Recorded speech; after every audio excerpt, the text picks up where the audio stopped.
PM Modi ने कहा, बुद्धिमत्ता, विचार और नवाचार है भारतीय युवाओं की पहचान। भारत की ओर से पेटेंट आवेदन में 31% की वृद्धि को बताया बड़ी उपलब्धि। मन की बात कार्यक्रम के जरिए साझा किए विचार।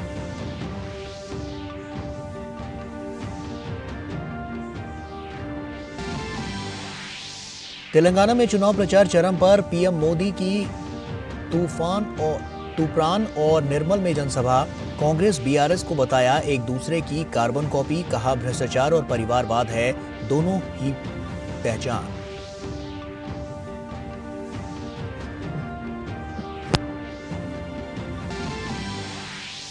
तेलंगाना के कान्हा शांति वनम में बोले प्रधानमंत्री मोदी। कहा, भारत सांस्कृतिक पुनर्जागरण की ओर कर रहा है प्रवेश। भारत को बताया विश्व मित्र। कहा, हम नहीं दुनिया कहती है भारत है मित्र।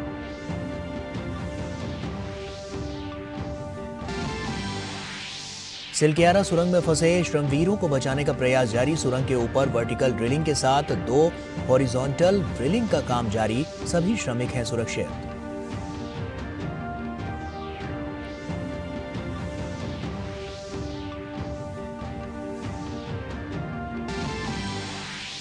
विश्व जलवायु कार्रवाई शिखर सम्मेलन में हिस्सा लेने यूएई जाएंगे प्रधानमंत्री मोदी। राष्ट्रपति शेख मोहम्मद बिन जायद अल नाहयान के निमंत्रण पर 30 नवंबर से 1 दिसंबर तक यात्रा पर रहेंगे प्रधानमंत्री मोदी।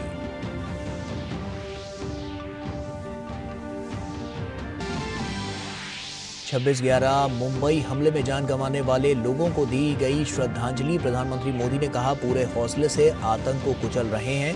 शहीद जवानों को देश कर रहा है याद।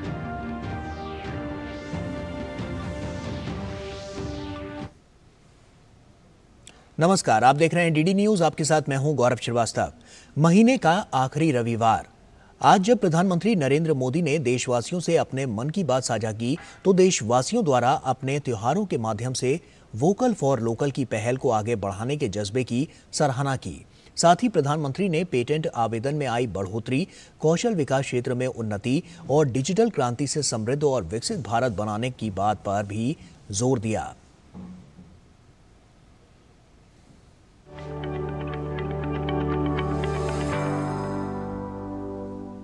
मन की बात में देशवासियों के साथ अपने विचार साझा करते हुए प्रधानमंत्री नरेंद्र मोदी ने कहा कि राष्ट्र निर्माण की कमान जब जनता जनार्दन संभाल लेती है तो दुनिया की कोई भी ताकत उस देश को आगे बढ़ने से नहीं रोक पाती।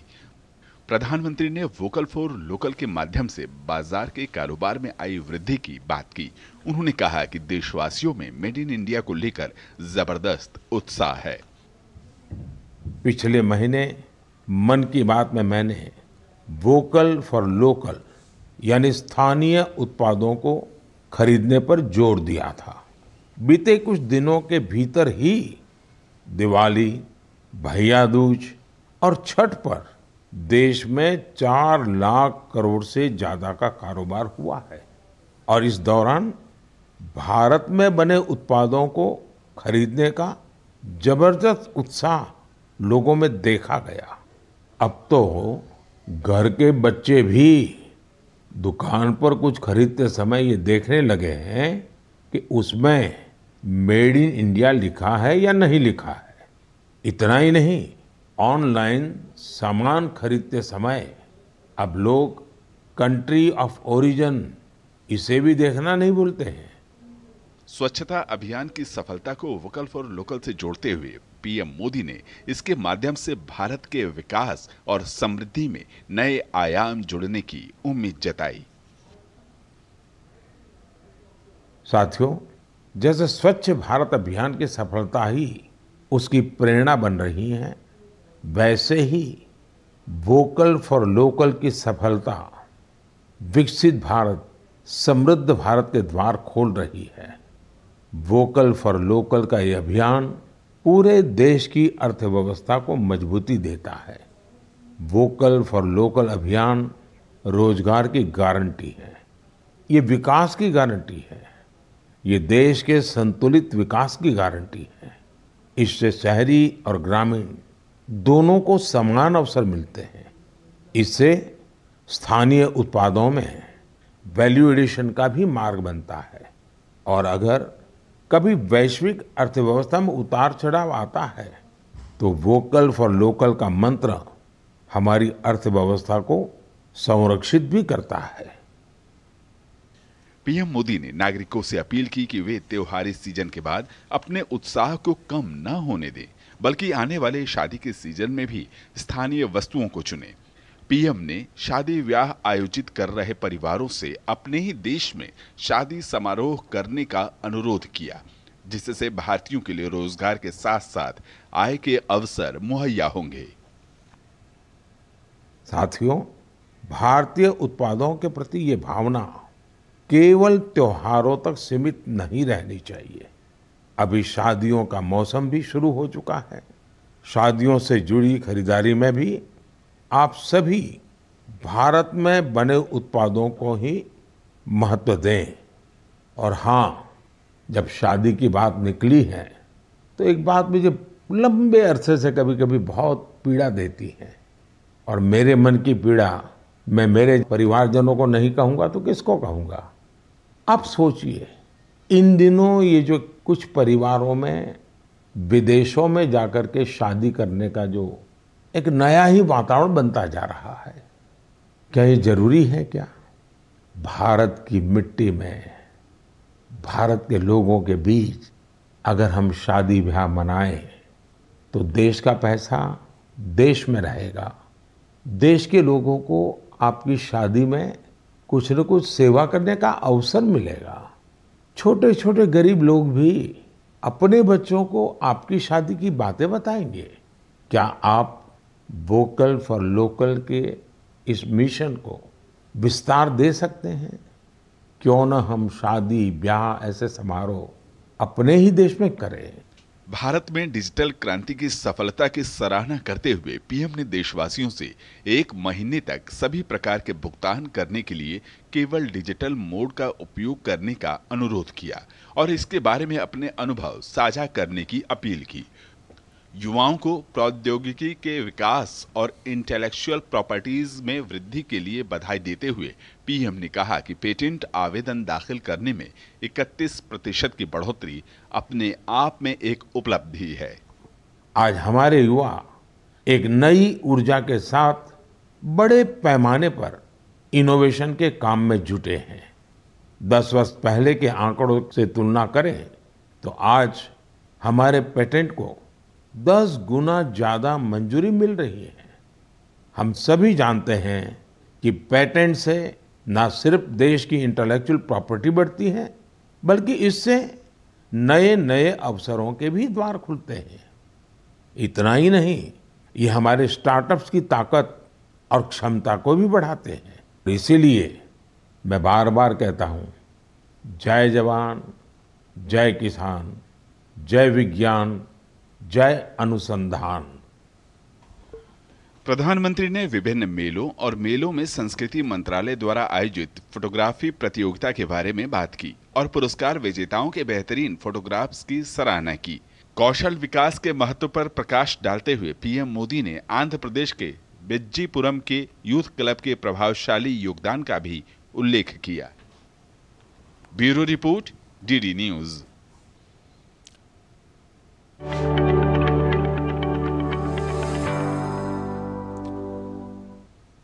और वहीं प्रधानमंत्री नरेंद्र मोदी ने रविवार को तेलंगाना में 2 चुनावी रैलियों को संबोधित किया।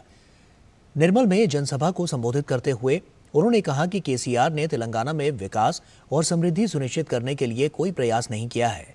यहां के मुख्यमंत्री ने अपनी कार की स्टीयरिंग किसी और को सौंप दी है और अपने फार्म हाउस में शिफ्ट हो गए हैं। पीएम ने उन पर तुष्टीकरण की नीतियां अपनाए जाने को लेकर हमला बोला।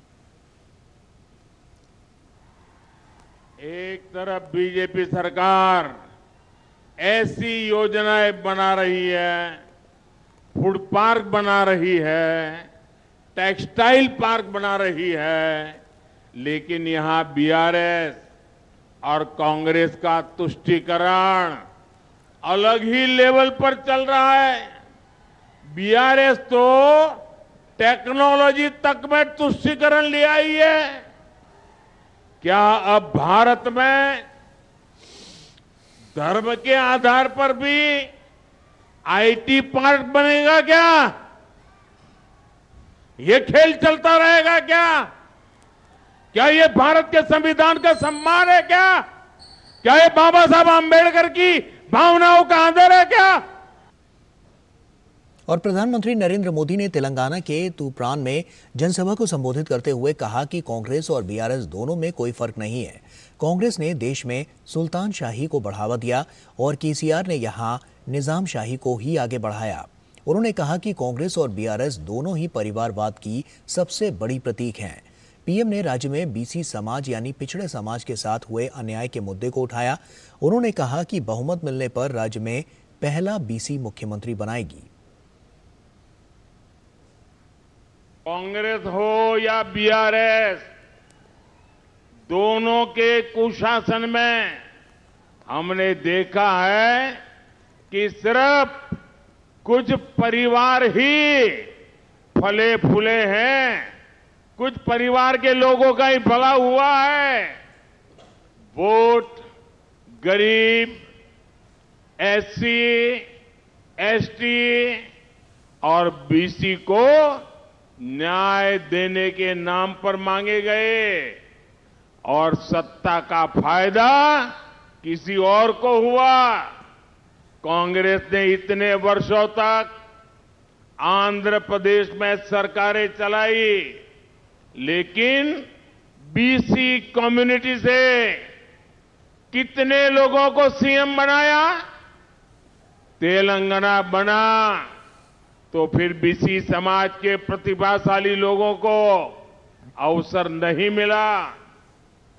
इसलिए ही अब बीजेपी ने तेलंगाना से ये वायदा किया है कि तेलंगाना को पहला बीसी मुख्यमंत्री बीजेपी ही देगी।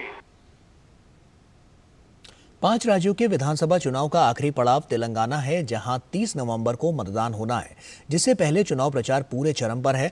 गृह मंत्री अमित शाह, कांग्रेस सांसद राहुल गांधी, कांग्रेस अध्यक्ष मल्लिकार्जुन खड़गे और बीआरएस नेता केटी रामा राव ने अपनी अपनी पार्टियों के लिए प्रचार किया। कैसे रहे प्रचार के रंग, देखते हैं इस रिपोर्ट में। तेलंगाना में विधानसभा चुनाव को लेकर राजनीतिक दलों ने अपनी पूरी ताकत झोंक दी है। भाजपा, कांग्रेस और बीआरएस के स्टार प्रचारक मैदान में हैं। भाजपा की ओर से केंद्रीय गृह मंत्री अमित शाह ने तेलंगाना के नारायणपेट के मक्थल, मुलुगु और यदाद्री के भुवनगिरी में सार्वजनिक बैठक को संबोधित किया। अमित शाह ने कहा कि आने वाला चुनाव सिर्फ विधायक चुनने का मौका नहीं, बल्कि तेलंगाना का भविष्य तय करने का चुनाव है। उन्होंने केसीआर पर भ्रष्टाचार और घोटाला करने का आरोप लगाया। तो वहीं मुलुगु में उन्होंने कहा कि यहाँ के आदिवासियों को जीआई टैग देकर पीएम मोदी ने इसे दुनिया भर में मशहूर बना दिया है। केसीआर सरकार और उनके मंत्रियों ने 10 साल तक जिसका हिसाब न हो इतना भ्रष्टाचार किया है। केसीआर ने कोई काम नहीं किया, सिर्फ इनके विधायकों ने काली मिट्टी और बालू का अवैध खनन करने का काम किया है। ट्राइबल उत्पादों के लिए, ट्राइबल प्रोड्यूस के लिए स्टॉल स्थापित कर नरेंद्र मोदी जी ने इसको जीआई टैग देकर मुलुगु के उत्पादों को पूरे विश्व में प्रसिद्ध करने का काम नरेंद्र मोदी सरकार ने किया है। वहीं तेलंगाना के एंडोले में एक सार्वजनिक सभा को संबोधित करते हुए कांग्रेस सांसद राहुल गांधी ने राज्य की केसीआर सरकार पर भ्रष्टाचार के आरोप लगाए। उन्होंने कहा कि कांग्रेस ने 6 वादे किए हैं जो हमारी सरकार बनते ही पूरे किए जाएंगे। वहीं कांग्रेस के राष्ट्रीय अध्यक्ष मल्लिकार्जुन खड़गे ने कलवा कुर्थी में एक सभा को संबोधित करते हुए कई वादे किए। हमने 6 वायदे किए हैं। जैसे ही हमारी सरकार बनेगी ये 6 वायदे कानून बन जाएंगे। चौथा इंदिराम्मा इंदलू यानी घर बनाने के लिए 5 लाख रुपए हमारी गवर्नमेंट देगी और हर मंडल में तेलंगाना इंटरनेशनल इंग्लिश स्कूल खोला जाएगा। ये हमारा वायदा है। हैदराबाद तेलंगाना के मंत्री और बीआरएस नेता केटी रामाराव ने कहा कि देश में तेलंगाना ने ही रोजगार उपलब्ध कराने में सबसे बेहतर प्रदर्शन किया है। वहीं निजामाबाद बीआरएस में एमएलसी के कविता ने कांग्रेस को घेरते हुए कहा कि पूरा गांधी परिवार कभी भी तेलंगाना के लोगों के साथ नहीं था। जब भी तेलंगाना के लोगों को उनकी जरूरत पड़ी तो उन्होंने तेलंगाना को धोखा ही दिया। पूरा गांधी परिवार कभी भी तेलंगाना के जनता के साथ नहीं था। जब भी हमें तेलंगाना के लोगों को, आवाम को जरूरत पड़ी, उन्होंने लगातार तेलंगाना को धोखे ही दिए और कुछ नहीं दिए हैं। वो सारे चीजें भूलकर वो अभी सिर्फ आरोप लगाना चाहते हैं केसीआर साहब पे।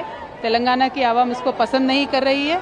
119 सदस्यों वाली तेलंगाना विधानसभा के लिए 30 नवंबर को वोट डाले जाने हैं और 3 दिसंबर को परिणाम आएंगे। Bureau report, DD news. और यूएई के राष्ट्रपति के आमंत्रण पर प्रधानमंत्री नरेंद्र मोदी 30 नवंबर से 1 दिसंबर तक दुबई की यात्रा पर रहेंगे। इस दौरान प्रधानमंत्री Modi world climate action summit में हिस्सा लेंगे, जो कि COP28 के हाई लेवल सेगमेंट का हिस्सा है।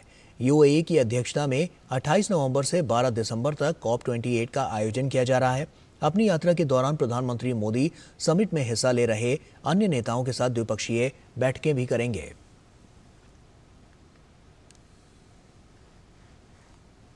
सोमवार को प्रधानमंत्री नरेंद्र मोदी तिरुमाला तिरुपति देवस्थानम जाएंगे, जहां वे भगवान वेंकटेश्वर के दर्शन करेंगे। प्रधानमंत्री मोदी तिरुपति पहुंच गए हैं।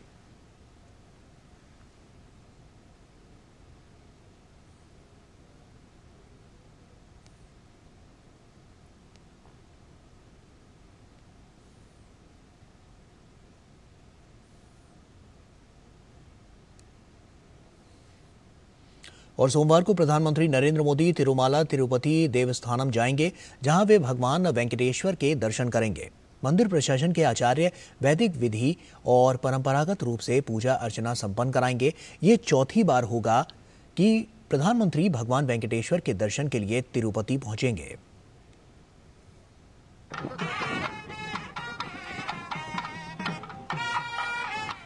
तिरुमला पहाड़ियों पर अवस्थित भगवान श्री वेंकटेश्वर का मंदिर भारतीय संस्कृति के आराध्य केंद्रों में विश्व विख्यात है।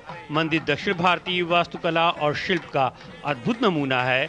ये पूरे विश्व में सनातन धर्मावलंबियों के लिए अगाध श्रद्धा का केंद्र है। तिरुपति बालाजी को भगवान विष्णु का ही अवतार माना जाता है। सोमवार को प्रधानमंत्री नरेंद्र मोदी चौथी बार तिरुमला तिरुपति देवस्थानम मंदिर पहुंचकर भगवान वेंकटेश्वर के दर्शन करेंगे। प्रधानमंत्री के दौरे के मद्देनजर मंदिर प्रशासन ने व्यापक इंतजाम किए हैं। मंदिर प्रशासन के आचार्य वैदिक विधि और परंपरागत रूप से पूजा अर्चना संपन्न कराएंगे। प्रधानमंत्री जी को सुबह 8 बजे जब आएंगे, हम इस्तिकापाल वेलकम करके एक ट्रेडिशन है टेम्पल का, वो महाद्वार पे वेलकम करेंगे। वहां से टेम्पल ऑनर्स के साथ, म्यूजिक के साथ, ट्रेडिशनल म्यूजिक कहते हैं उनको, उनके साथ गर्भगृह में ले जाएंगे। बाहर आने के बाद रंगनायक मंडप में वेद आशीर्वचन करेगा। वेद पंडित उनका सुख के लिए, उनका लंबा जीवित के लिए और भारत देश को अच्छा करवाने के लिए ये सब उनको बढ़िया वेद आशीर्वचन हमारा पंडित लोग करेंगे। भगवान वेंकटेश के दर्शन करने के लिए आए श्रद्धालु प्रधानमंत्री के आगमन से बेहद उत्साहित हैं। Welcome Modi ji to the temple. We are all awaiting for you. Wish Modi ji to live long and rule this country to become a developed country. Modi ji is doing really well for the country and I support him definitely. बहुत उत्साहित है। PM Modi यहाँ आ रहे हैं। हमारा विचार चल रहा है कि हम आज रुके यहाँ पे, प्रधानमंत्री आएंगे तो हम यहाँ रुकना चाहते हैं। तिरुमला की सप्त पहाड़ियों पर समुद्र तल से करीब 980 मीटर ऊपर स्थित ये मंदिर दक्षिण भारत का बेहद प्राचीन मंदिर है, जिसे थोंडामान राजा द्वारा बनाया गया है और बाद में चोल, पांड्या और विजयनगर साम्राज्य द्वारा समय समय पर सुसज्जित किया गया। मंदिर के अनुष्ठानों को 21वीं शताब्दी में श्री रामानुजाचार्य द्वारा वर्तमान स्वरूप दिया गया है। तिरुपति तिरुमाला देवस्थानम सनातन संस्कृति के सर्वोच्च आस्था के स्तंभों में से एक है। ये एक भारत श्रेष्ठ भारत का भी प्रमाण है। ये संकल्प से सिद्ध का प्रमाण है। हर एक सनातन धर्मावलंबी की इच्छा होती है कि वो भगवान वेंकटेश के दर्शन कर सके। यहाँ पर उत्तर और भारत की संस्कृतियों का मिलन का बिंब है, तो यहाँ पर एक भारत श्रेष्ठ भारत का प्रतिबिंब है। कैमरा पर्सन वाईके लोकनाथ के साथ अश्विनी कुमार मिश्र, डीडी न्यूज, तिरुपति तिरुमाला देवस्थानम, आंध्र प्रदेश।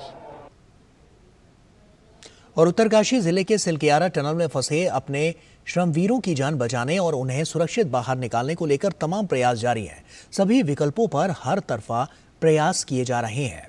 फिर चाहे ऑगर मशीन को दोबारा शुरू करना हो या वर्टिकल ड्रिलिंग या फिर हॉरिजॉन्टल ड्रिलिंग, प्रयास जारी है और उम्मीद भी कायम है, सभी मजदूर सुरक्षित हैं। उत्तरकाशी जिले के सिलकियारा टनल में फंसे मजदूरों के लिए ऑपरेशन जिंदगी के तहत बचाव और राहत कार्य युद्ध स्तर पर जारी हैं। 41 फंसे मजदूरों को बचाने के लिए ऑगर मशीन के अलावा अन्य विकल्पों पर भी काम जारी है। एक वर्टिकल ड्रिलिंग भी की जा रही है जो अगले 2 दिनों में पूरी होगी। वहीं 2 हॉरिजॉन्टल ड्रिलिंग की जा रही है। हालांकि इसे पूरा होने में 10 दिन का समय लग सकता है। वहीं ऑगर मशीन को भी दोबारा शुरू करने के लिए काम जारी है। जरूरी सभी औजार मंगाकर उसे सुचारू बनाने का काम जारी है। वहीं अपर सचिव तकनीकी, सड़क और परिवहन ने बताया कि वर्टिकल ड्रिलिंग की प्रगति अब तक ठीक दिशा में है। कुल 86 मीटर की ड्रिलिंग की जानी है जो कि अगले 2 दिन में पूरी होगी। एक बड़े सिंक्रोनाइज तरीके से ये प्लान सब अपनाए जा रहे हैं, जिनके ऊपर कुछ पे काम शुरू हो गया है, कुछ पे आज शुरू हुआ है, कुछ पे अभी भी तैयारी है, इंतजार है आखिरी इक्विपमेंट का, और वो उसकी शुरुआत जो है अभी हाल में हो जाएगी। ऑपरेशंस जो हैं जहां पर चल रहे थे सबसे ज्यादा, वहां रोके नहीं गए हैं, वहां पर भी ऑपरेशंस अभी भी जारी हैं। रिपेयर के मुख्तलिफ चीजों को लाकर उनको बाहर निकालने के लिए वो सब काम अभी भी चल रहा है।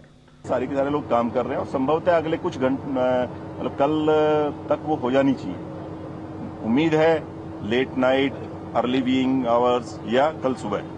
उसके बाद में जो आगे का काम रहेगा, जैसे ये सारा का सारा कटिंग हो जाएगा, तो जैसा आप लोगों को अवगत कराया गया था कि बाकी सारी ऑप्शंस पे काम शुरू कर दी गई हैं। हमने अपने जियोलॉजिस्ट से, अपने एक्सपर्ट से सारे जो स्पेसिफिक पॉइंट्स हैं जहां से बेहतर ड्रिलिंग हो सके वो हमने आइडेंटिफाई की। तो 305 के करीब 305 मीटर, मतलब चेनेज की बात मैं कर रहा हूं, 305 मीटर की चेनेज के आसपास से SJVNL ने ड्रिलिंग शुरू कर दी है। और अब तक जैसे हम बात कर रहे हैं तो काफी आगे भी उसने बढ़ लिया। इस बीच उत्तराखंड के मुख्यमंत्री पुष्कर सिंह धामी टनकपुर भ्रमण के दौरान उत्तरकाशी के सिलकियारा टनल में फंसे टनकपुर के छीनी गोठी निवासी पुष्कर सिंह एरी के घर जाकर उनके परिजनों से मिले। मुख्यमंत्री ने उन्हें भरोसा दिलाया कि टनल में फंसे सभी श्रमिकों को जल्द सुरक्षित निकाल लिया जाएगा। मुख्यमंत्री ने कहा कि सभी श्रमिक सकुशल हैं। सभी श्रमिकों को सुरक्षित बाहर निकालने के लिए तेजी से कार्य किए जा रहे हैं। उन्होंने कहा कि सरकार प्रत्येक मजदूर की सुरक्षा को लेकर प्रतिबद्ध है। सुबह से प्लाज्मा मशीन जो हैदराबाद से आई है उसने काम करना शुरू कर दिया है और तेजी से कटिंग हो रही है। अब कुल 14 मीटर शेष बचा हुआ है जो आगर मशीन को काट के निकालना है। दरअसल 12 नवंबर को सिलकियारा से बड़कोट के बीच बन रही निर्माणाधीन सुरंग में धंसाव हो गया। यह घटना सुरंग के सिलकियारा वाले हिस्से में 60 मीटर की दूरी में मलबा गिरने के कारण हुई। उत्तराखंड के उत्तरकाशी जिले के सिलकियारा टनल में फंसे मजदूरों को बाहर निकालने के लिए युद्ध स्तर पर बचाव और राहत कार्य जारी है। इसी क्रम में अब हॉरिजॉन्टल और वर्टिकल ड्रिलिंग करने के साथ साथ कई मोर्चों पे काम किया जा रहा है। यही वजह कि अभी इसमें मैनुअली काम करने के अलावा परपेंडिकुलर ड्रिलिंग का काम भी तेजी से जोर पकड़ने लगा है।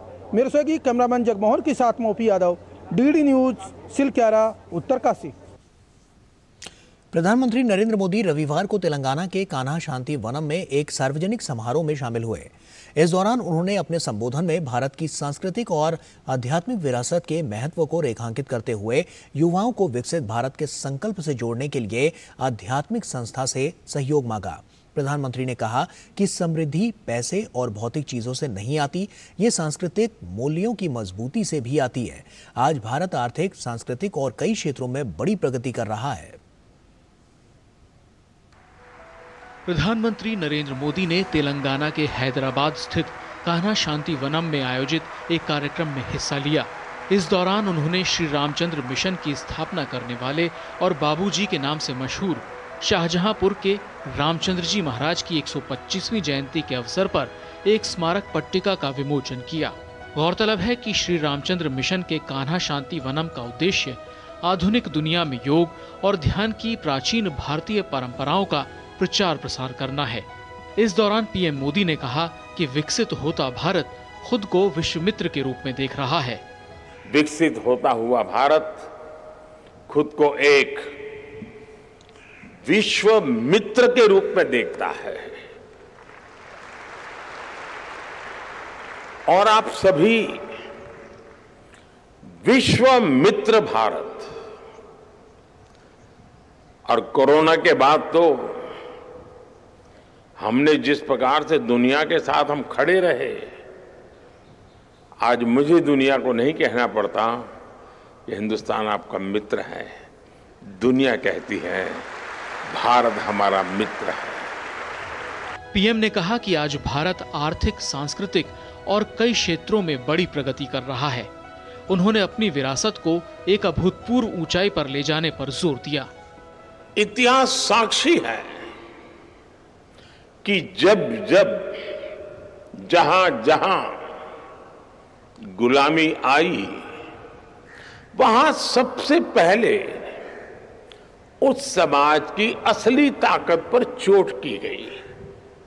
भारत को गुलाम बनाने वालों ने भी हमारी असली ताकत, ज्ञान, ध्यान, योग, आयुर्वेद, ऐसी कई महत्वपूर्ण परंपराएं थी, उसी पर हमला बोला था और इसका देश को बहुत नुकसान उठाना पड़ा। लेकिन अब समय बदल रहा है और भारत भी बदल रहा है। प्रधानमंत्री ने कहा कि देश को विकसित बनाने के प्रयास 4 अमृत स्तंभों नारी शक्ति, युवा शक्ति, श्रम शक्ति और उद्यम शक्ति पर निर्भर होना चाहिए। उन्होंने अनुयायियों से इसमें अहम भूमिका निभाने को कहा। पीएम ने कान्हा शांति वनम का दौरा किया और पौधारोपण भी किया। ब्यूरो इनपुट के साथ हैदराबाद से उर्मिलेश की रिपोर्ट, डीडी न्यूज। केंद्रीय मत्स्य पालन, पशुपालन एवं डेयरी मंत्री पुरुषोत्तम रूपाला ने गुवाहाटी में राष्ट्रीय दुग्ध दिवस कार्यक्रम के दौरान बुनियादी पशुपालन आंकड़े 2023 जारी किए। उन्होंने कहा कि वर्ष 2022 से 23 के दौरान देश में दुग्ध उत्पादन 23 करोड़ टन होने का अनुमान है। पिछले 5 वर्षों में 22.81% की वृद्धि दर्ज की गई है। वहीं वर्ष 2022 से 23 के दौरान सबसे अधिक दुग्ध उत्पादक राज्य उत्तर प्रदेश था, जिसकी कुल दुग्ध उत्पादन में हिस्सेदारी 15.72% थी। दूध के उत्पादकता बढ़ाने के लिए और दूध उत्पादन बढ़ाने के लिए हमने ब्रीड फार्मिंग जैसे बहुत ही महत्वपूर्ण कार्यक्रम को लॉन्च किया है।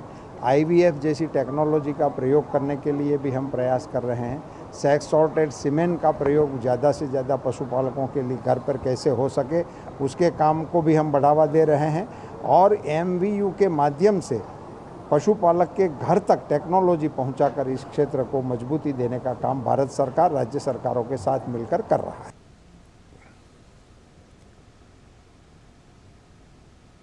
आज राष्ट्रीय दुग्ध दिवस है। डॉक्टर वर्गीस कुरियन के जन्मदिन को राष्ट्रीय दुग्ध दिवस के रूप में मनाया जाता है। भारत दुग्ध उत्पादन के क्षेत्र में न सिर्फ आत्मनिर्भर बना, बल्कि दुनिया के देशों को भी दूध और इसके बने उत्पादों को पहुंचाने वाले केंद्र के रूप में पहचाना गया। भारत में श्वेत क्रांति के जनक डॉक्टर वर्गीस कुरियन के जन्मदिन को राष्ट्रीय दुग्ध दिवस के रूप में मनाया जाता है। Doctor Verghese Kurien operation flood के लिए भी प्रसिद्ध हैं। उन्होंने 30 संस्थानों की स्थापना की जो विभिन्न किसानों और श्रमिकों द्वारा चलाए जाते हैं। उन्होंने अमूल ब्रांड की स्थापना की और सफलता में भी महत्वपूर्ण भूमिका निभाई। उनके प्रयासों के कारण ही भारत 1998 में अमेरिका को पछाड़कर दूध का सबसे बड़ा उत्पादक बना।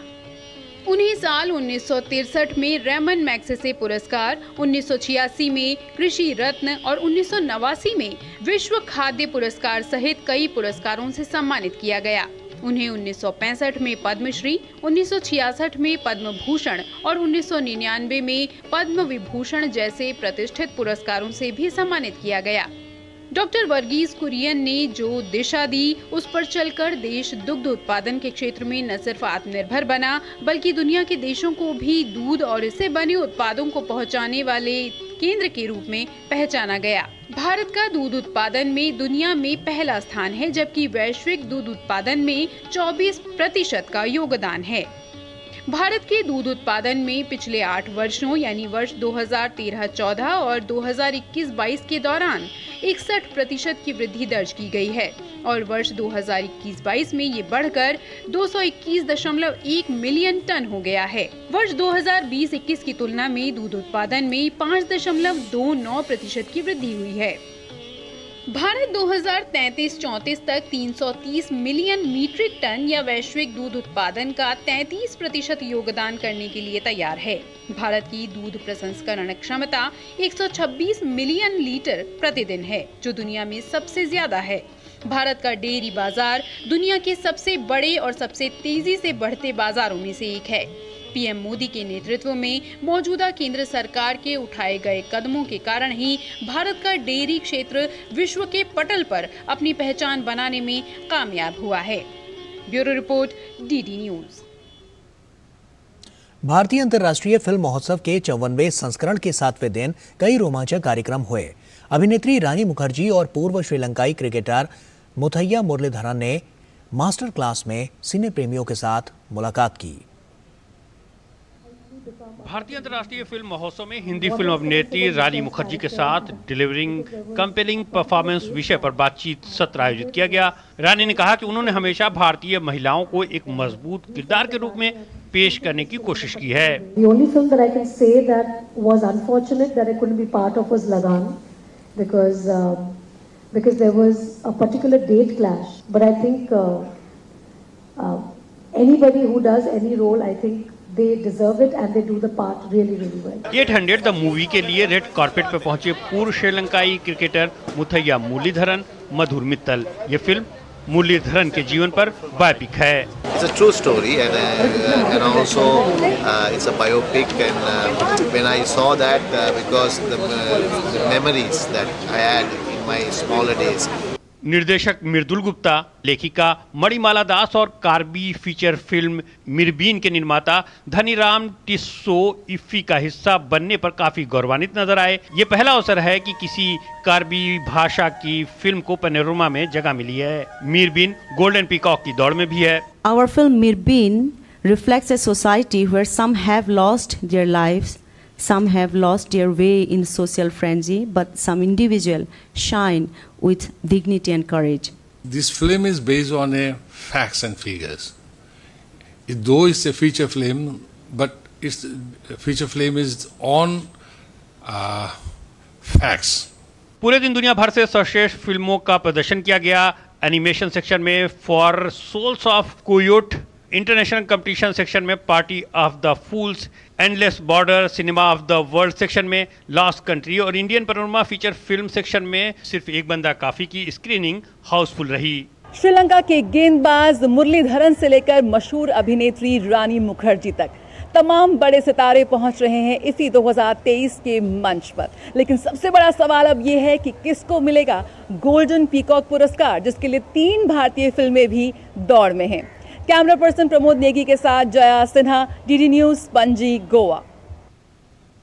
और इसी के साथ फिलहाल इतना ही। हमें दीजिए इजाजत। नमस्कार।